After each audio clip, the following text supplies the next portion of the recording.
Welcome to Accelerate Your Business Growth, where we're exploring all sorts of business topics. Experts from around the world join me, your host, Diane Helbig, for a conversation where they share their expertise with all of you. Take what you need when you need it.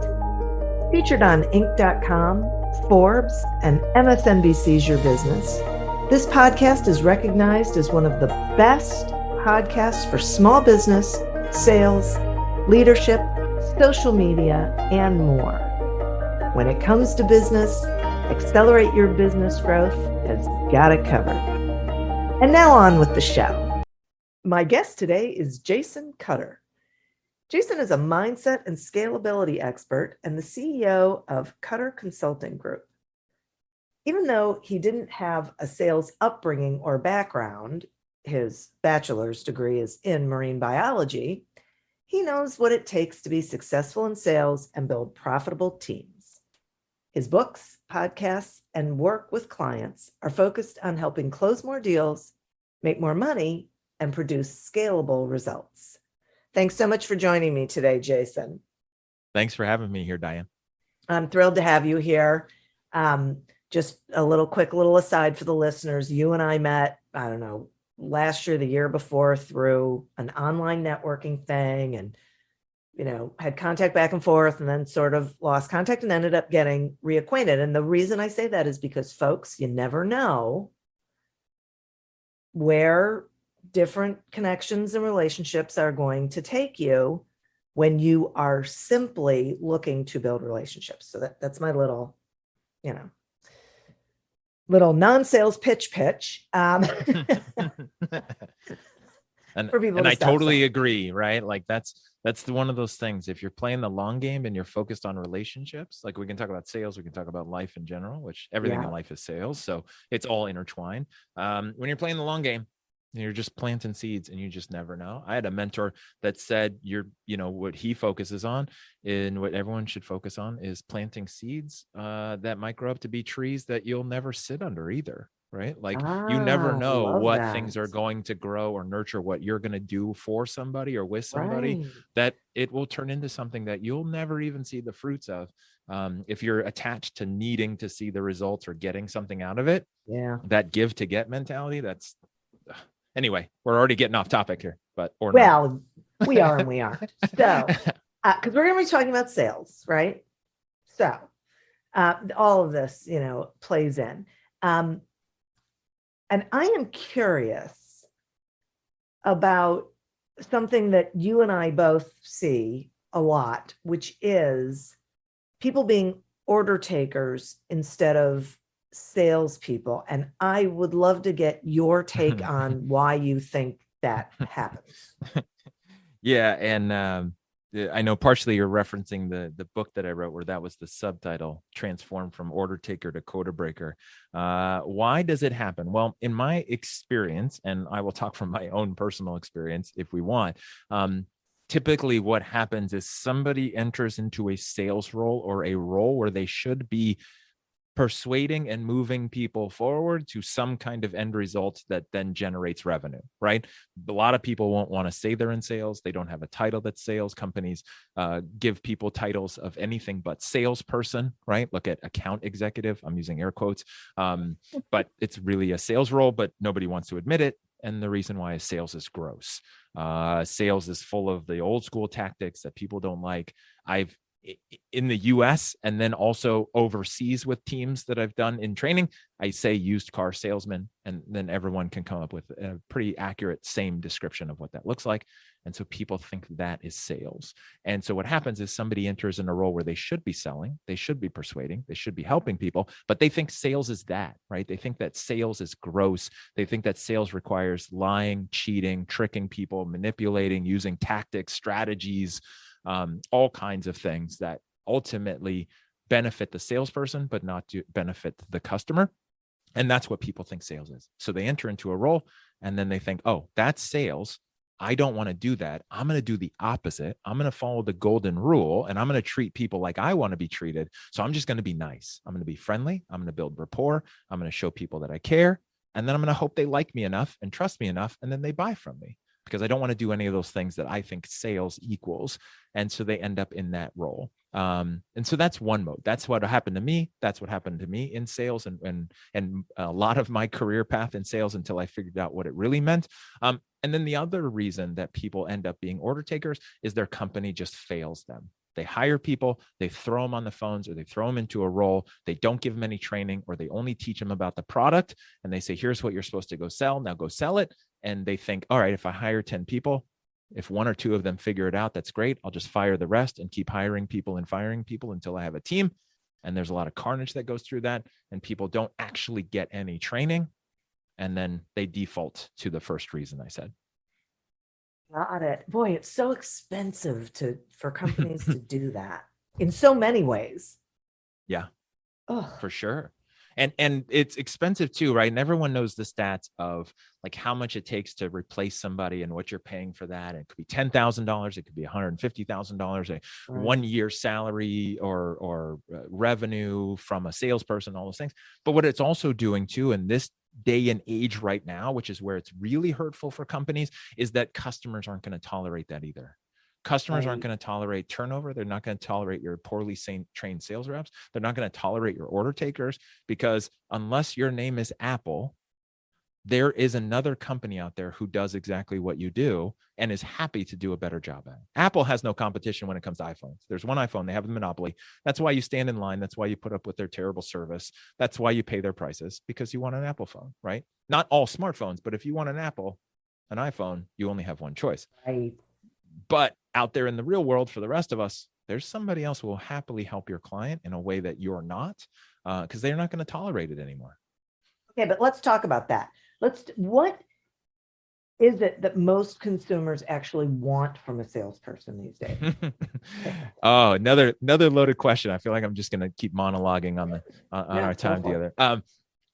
So here's the big thing, and it always helps to go backwards and then go forwards. I think for people to really like understand it, is not too long ago, I will say back in the day, if you wanted to buy something and you wanted to learn about something that you wanted to buy, you had to call a company or you had to go into a store. There wasn't another choice. We're talking pre-internet. Some of us, like you and I, remember what it was like before the internet. When you wanted to figure out where a company was at, you had to get the phone book out and then call them and then write down the directions and then, drive to their place. And then the fun part began, because it wasn't too long ago. If you wanted to buy a car, you had no idea what you're doing unless you waited for the Sunday paper. You had to go into a dealership, and then it was now the game began. Right now, the battle ensued, where it's you versus them. Salesperson's trying to sell you whatever they can and make the most amount of money, and you're trying not to get fleeced in the process and still get a car that you want.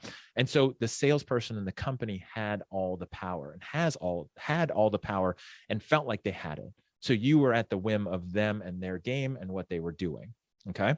Then you fast forward to now everybody, and if we were on video, you would see within arm's reach of everybody 24/7, even though we all know that we shouldn't have it next to us while we're sleeping, we have access to all the world's information and knowledge.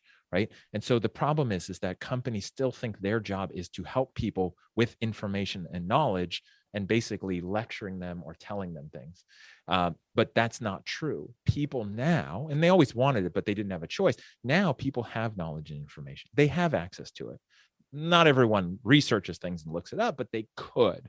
What they're truly looking for and why they're risking life and limb in dealing with a salesperson, again, because most people in their minds think sales is dangerous as a customer because of their own experiences, family, friends, other things they've seen, movies they've watched, right? You watch Wolf of Wall Street and Boiler Room, and you're going to be afraid of salespeople all day, every day.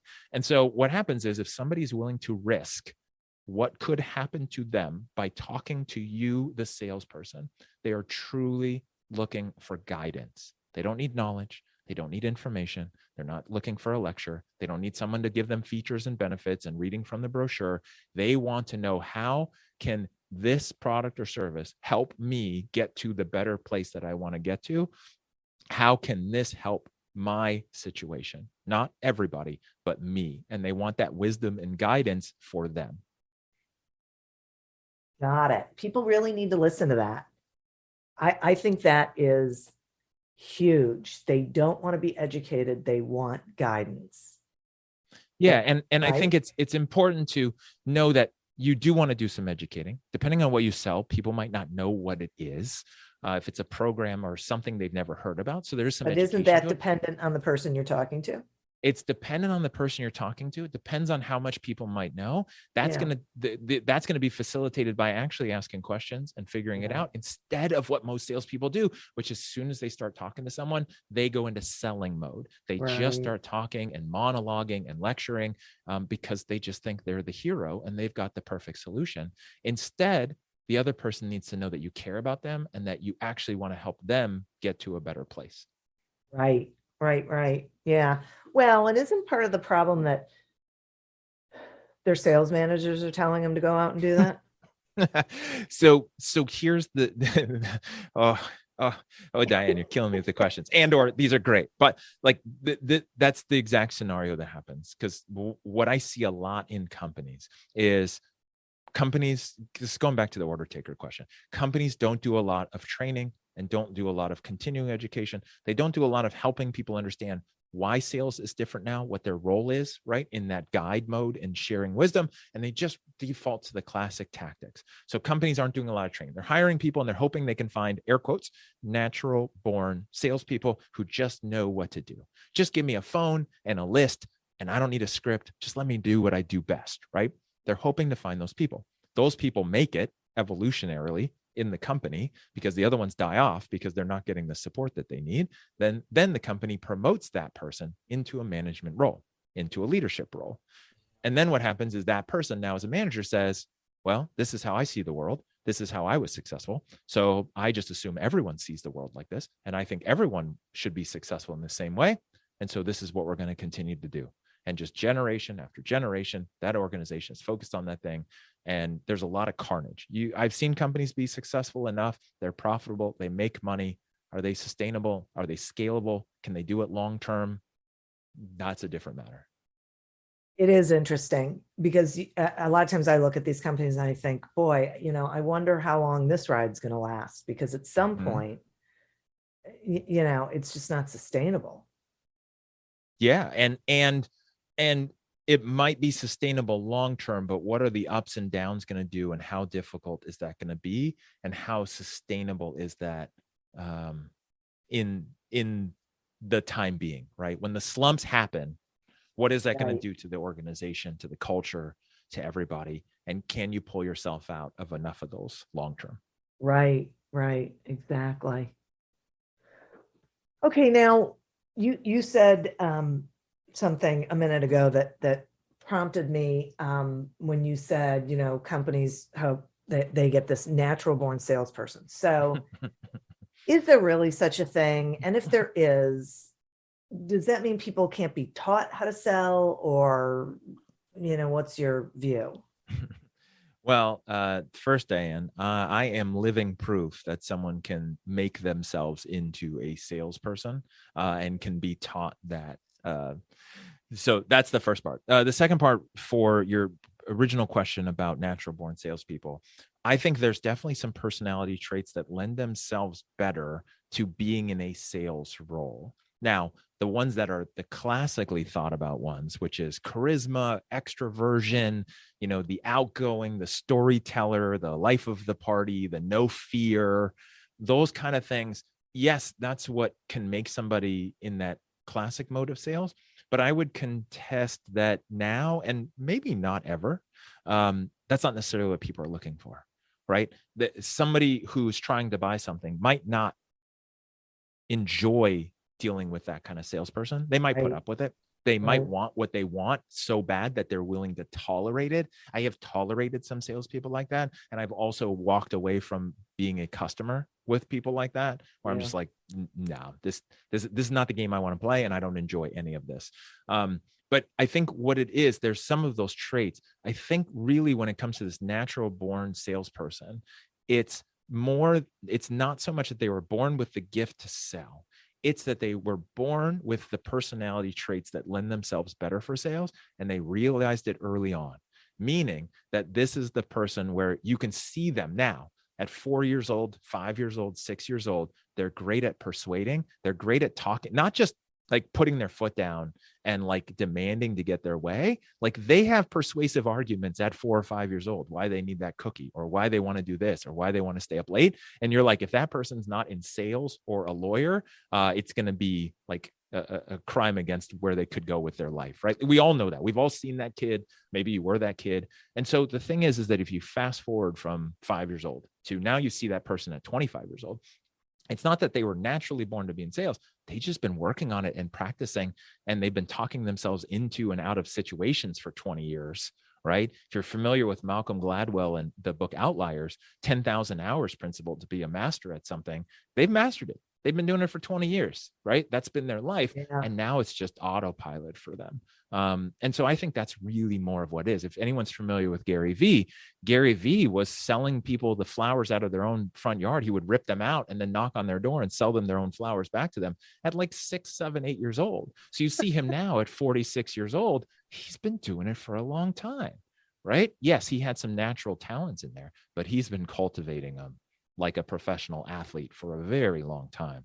Now, on the flip side of that is someone like myself. I was a shy, awkward, only child. I was bullied. I'm a late bloomer. I'm still a late bloomer. I'm still a little slow in some things sometimes with trends and stuff. I didn't fit in anywhere. My parents, two fantastic, loving parents. They're still together to this day. Analytical. My mom was in banking and finance before she retired. My dad was an engineer and project manager and moved his way up before he retired. Two analytical parents. My mom hated salespeople as a banker. And so I was not great with people and raised to hate salespeople and fear them. So I literally got my bachelor's degree in marine biology. I tagged sharks for years because, as I say now, as kind of a punchline, it was safer to stand on a boat being circled by great white sharks than any career dealing with humans. That's literally what my brain was telling me at that time in my life. And yet life took the directions it did. I fell into sales at 27. I didn't get my first sales job. I was an order taker because the mortgage industry was hot in 2002. So there was no sales required. I didn't learn sales until years later. And I basically worked on the skills and the personality traits and the behaviors and the ways to sell in a way that was successful, having none of those in my favor early on. Well, thank you so much for that. It's both sides of it. And so the answer is that some people are born with tendencies and traits that lend themselves towards being good salespeople, and other people learn those traits and characteristics so that they can be good salespeople. Yes? Yep. And hard work and the desire to be successful will beat out pure talent all day. Yeah. Right. If we look at somebody who's athletic or somebody who's musically inclined but lazy, like they have some natural talents, they just don't want to work on it. They could be amazing, versus somebody who's got enough and then they put in the effort and they will blow somebody else away. That's why I firmly believe that you can make yourself into a sales professional if you want to. Right. I totally get that. Now, there's this belief, and I still hear it even today. In fact, I think the other day I heard it, and I just, some things I decide to let go. It's not worth the conversation. But since I have you here with me, I'm very interested in getting your viewpoint on this. What do you feel about this idea of asking for the sale?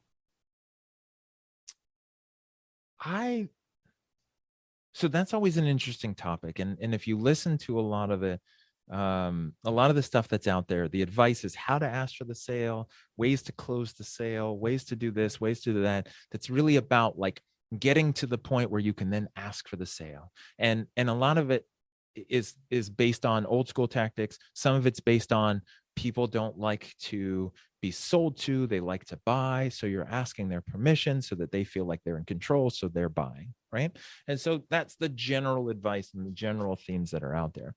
I look at it differently. And I'll use an analogy, kind of a scenario that people can imagine. So let's imagine that you break your arm. Okay. You go to the ER, they get you in after however long they make you wait, and the doctor goes through their process. They do an x-ray, they do some exam work, they check things out, they come back and they say, you have a spiral fracture in your arm. We need to re-break it. We need to reset it. That's going to hurt. Put a cast on it. We'll get you some medicine. Now, I'm sure you need to think about it. So what I'm going to do is, here's a brochure on broken arms. Here's my business card. I'll send you a follow-up email because I'm sure there's people that you need to talk to. Maybe you need to check with somebody else. Also, if you decide to get this done by the end of the quarter, we're doing a 10% discount where we can do it and give you some money off. And so is that something you would be interested in doing? Like, that would be terrible. And in fact, that would actually be malpractice, because a doctor is actually a professional. And they took an oath, the Hippocratic oath. And that would be absolutely ridiculous if they were to do that. And they would never do that. They would say, do you have any questions? But they wouldn't do that. Right. And instead, what would they do? As a professional who took an oath, who's required by a board of ethics and codes and laws to leave people, in a better place than they found them, they would instead come back with the diagnosis: your arm is broke. We need to reset it, put in a cast. It's going to hurt. Any questions before we begin? No? Okay. We'll get you out of here as quickly as possible. I know this is going to hurt. We'll get you some meds, and then we'll book an appointment to see you in 6 weeks, right? That's what they do. They assume you came to them, you have a problem. They know what the problem is. They've now diagnosed it. They're a professional. They give you the prescription as a professional. Now the next step is just solving it. They don't say, oh, you have this headache. Would you like medicine for it? No, you're there. You need help. They're a professional. Now, here's the thing, and this is where people try to start pushing back, is most people aren't selling something that's life or death, or something where somebody is just begging for the help and they know that they can do it. However, if you want to be a professional in sales, then you have to have the same mindset. I do not believe in asking for the sale, asking someone to sign up for whatever it is that I'm focused on helping them with. That's different from earning the right to sell. That's different from earning the permission to move forward with the close. So you have to have a process where, like a doctor, you're going from step A to step B to step C and getting to the point where now, here's your issue. We're going to fix it. Any questions before we begin? And so I think that's different. And that's really what people are looking for. Back to one of your first questions, which is people, all of us, because we're all customers in our own lives, we're looking for a guide. We want wisdom. We want someone to help us. I'm going to you because I want you to help me. If you're asking me what I should do, wait a second, do you not know what I should do? Because I already know I don't know what I should do, because that's why I'm coming to you. So if you're asking me, now I'm worried, because if you don't know, what am I doing here? Like, why are we even talking? And then it's like, who's the professional and who's in control of this process, and who's the one who's actually going to help who? Right. I love that. That is so interesting. And I'm really glad that you said the thing about getting to the point where you have permission, right? You just don't bulldoze your way through it. It's about building that relationship. And one thing that I always say is, if you're asking enough of the right questions and you're having a meaningful conversation, you're both getting to the same conclusion at the same time. So there's no closing the sale. There's just moving forward. It is. I mean, and if you have a process that's built in the right way, that understands human behavior and psychology from the consumer standpoint, not your salesperson focused on hitting your quota mode, but the other person, which is what I help companies with, and part of what I do, then you get to a natural point in the conversation as a guide where, okay, based on your situation, this looks like this is going to be the best thing to help you with fill in the blank here. Wouldn't you agree? Yes. Okay. The next part is the application. What's your address? Like, it just, now we're just moving. And I also, it's funny because I train people to look at it, especially breaking the order taker mode out of people and helping them realize what their job is. And sales is service, is seeing that, the doctor analogy, but that one's tough because sometimes people are like, well, I'm not selling that. I'm selling people and helping them with their energy or their cable bill, and it's not life or death. So that's a little tough. The other end of the spectrum is more almost DMV mode, right? And I tell people, I said, I want you to kind of think about it like the DMV, but definitely not be that unhappy, like be the happy person there. But it's basically, you go to the DMV because you need something. I need to register my car. They give you forms and they say, okay, how are we going to pay for this? Like, it's a process because they're enrolling you. They don't get a commission. They don't get a benefit. They don't care. They have so many people in line. They literally don't care what you do, but they're there to help you. At some level, as a salesperson, that's how it should also feel. I care about you. I want to help you. There's so many other people in line. If you don't sign up, that's on you, but I will help you and we'll just move forward. And I'm going to assume if we're talking, it's because I'm here to help you. I think it's really hard for salespeople to, and small business owners to really embrace the idea that if not this prospect, there will be another one. Mm-hmm. You know, they have this, so, I got to make this sale. I got to close this deal. Yeah. Yeah. And that scarcity mindset can be really difficult. And part of the problem is that exudes consciously and subconsciously out into the world or in the conversation with the other person. And when you have that mode, it can be palpable, right? Like, I think we've all been customers or non-customers in a situation where the salesperson or the solo business owner or solopreneur is needing the sale almost more than we need to buy. And you can feel it. It's like that person who's, desperately single, and they don't realize that because they're so desperately single, it's actually repelling everyone away because it's just not working right. Exactly. But it's tough. It's tough to step back and trust from abundance.